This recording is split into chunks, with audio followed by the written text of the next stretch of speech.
In this video, I will show you how you can remove objects in PicsArt, and there are actually two different ways to do it, and I will show you both. So the first way you can do if it's the same color background, because then it is really simple. So what we need to do is we scroll here until we see shape, select the shape, it doesn't really matter, then click on color, choose the color picker right here, then select the color and just drag it over it, and now the object is removed.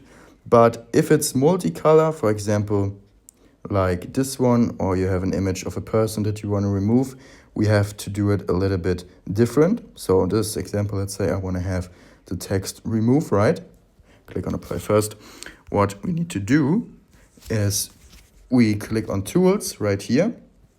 And now we have many options on what we could do.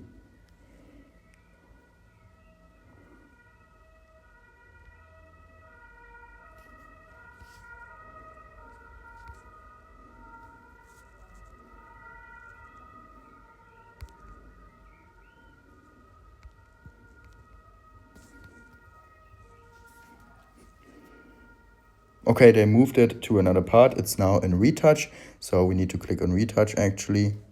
And then we're going to use this. And now we select everything that we want to remove. I'm going to select this too. And now it's gone. I hope this video was useful to you. If it was useful, please consider subscribing. I'll see you in the next video.